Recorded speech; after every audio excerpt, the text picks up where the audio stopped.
Jazakumullahu khair.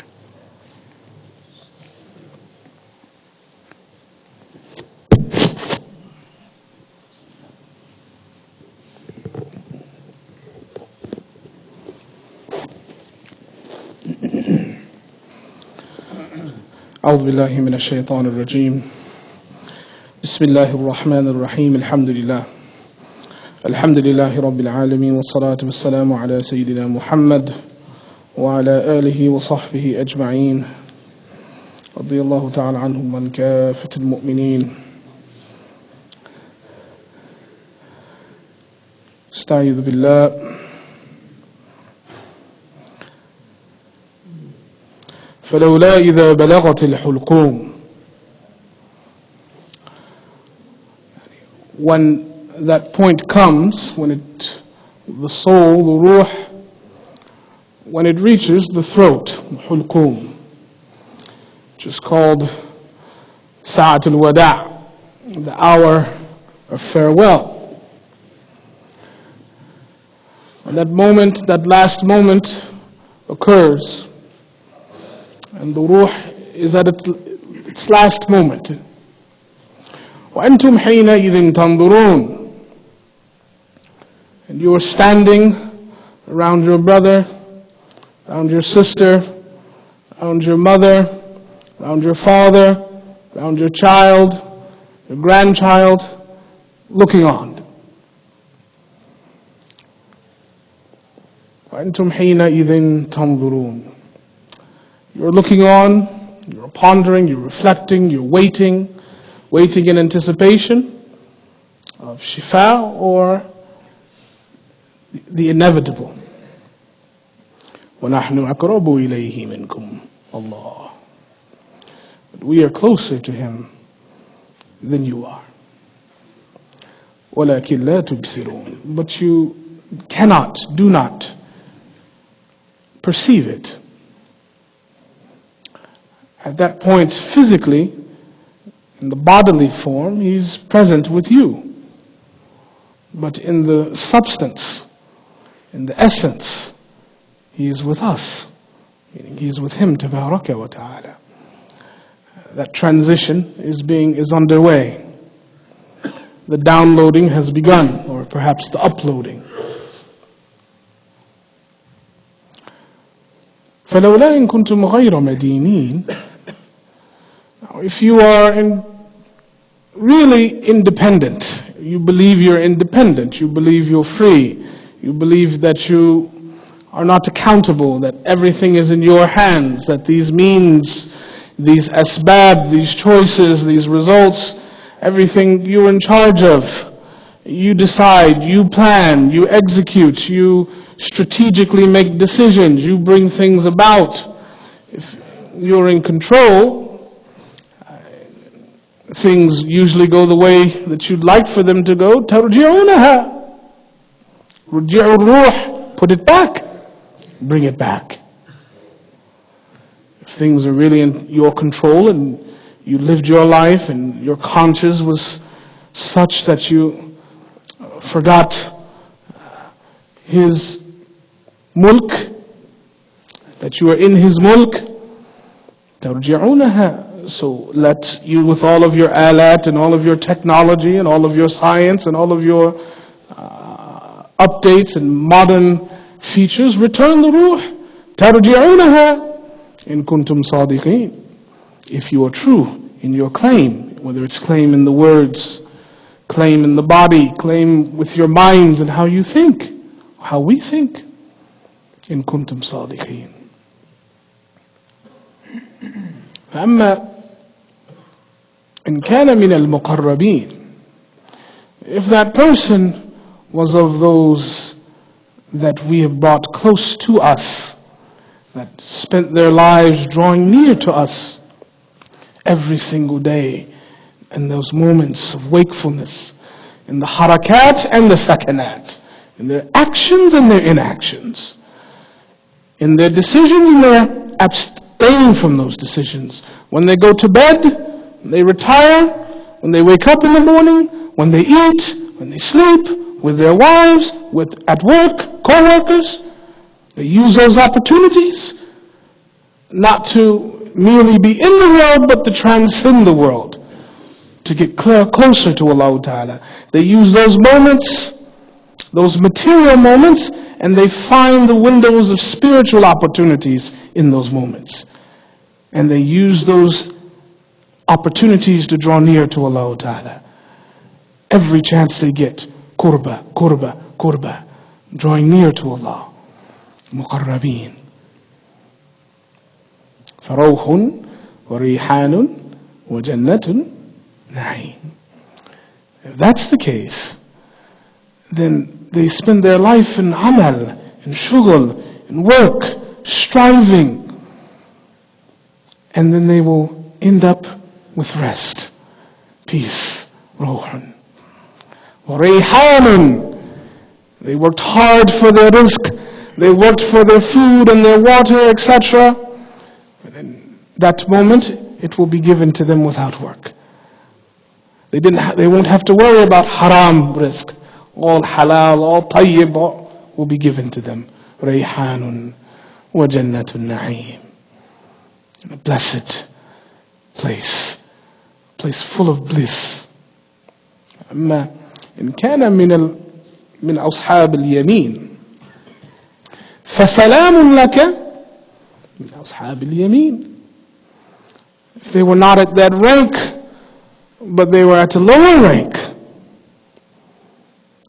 then salam to them. They spent their life multiple times a day looking to the right saying assalamu alaikum, looking to the left saying assalamu alaikum. In their interactions fostering salam. In their moments of stress and ghadab, they were kadhimin al-ghayz, they withheld their anger and they opted for salam. In their moments of difficulty and temperament, they preferred salam. And so they will be greeted with salam by the malaika, salam by the anbiya, and salam by as-salam, Rabbuna Jalla Jalal. Salamun laka min ashab al-yamin. أما إن كان من المكذبين الضالين. But if they lived a life where they rejected, they went astray because of their perpetual forgetfulness and investment in this life that led them to false choices, wrong choices, to stray from the path, they chose a different path. فَنُزُلٌ مِّنْ حَمِيمٍ. They will be greeted like a guest is greeted. They will be given an offering like a guest is given an offering. Their welcome will be boiling water. وَتَصْلِيَةُ الجَّحِيمِ. And they will burn. They will enter a place of complete displeasure of Allah Ta'ala. And they will pay that price. Remember, fire is not just about pain, although pain is there. In our fiqh literature, fire, particularly in the school of Abu Hanifa, rahimahullah, has the quality of tahara to it as well. That fire burns, but it also purifies. It also purifies.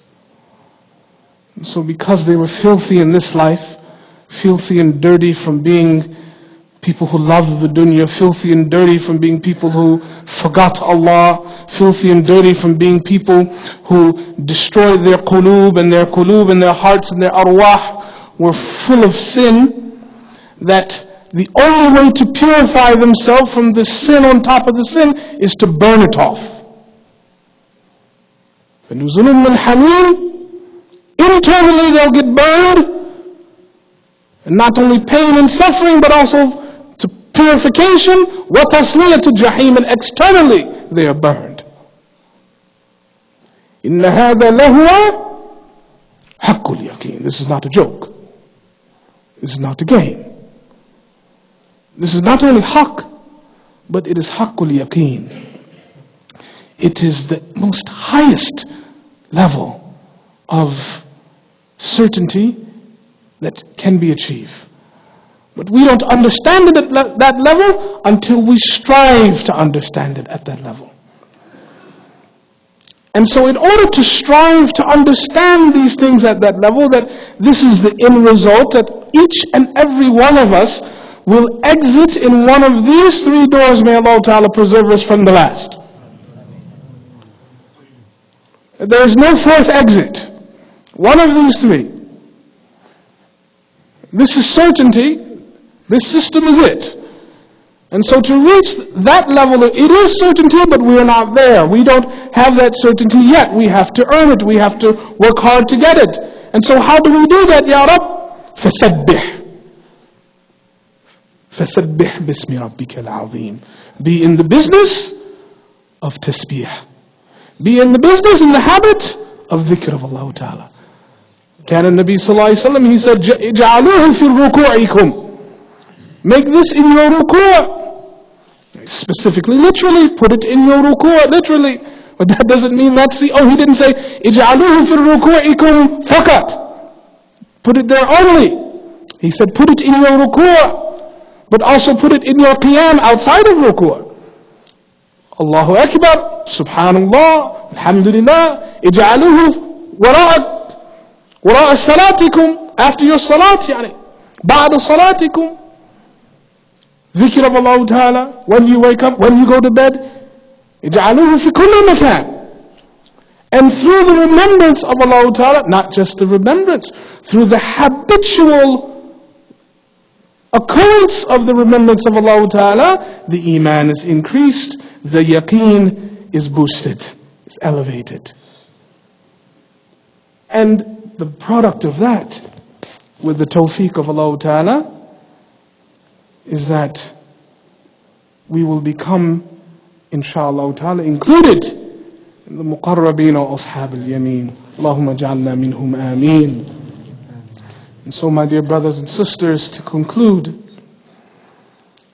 we should start by thinking about which one of these doors we want to exit from. And begin tonight with the habit of drawing an analogy, an active analogy of going to bed with our death. And before we go to bed, always remember the dhikr of Allah Ta'ala. Do our istighfar, do our hisab for ourselves, make dua to Allah Ta'ala, implore Allah Ta'ala to forgive us. Do not go to sleep with any hatred, any anger, any ghadban, any hard feelings towards any believer. Let our qulub be free at that moment, lest that anger and hatred and frustration towards another mu'min cloud our hearts and become a barrier, a hijab, between us and Allah subhanahu wa ta'ala, and we meet Allah like that. It's not worth it.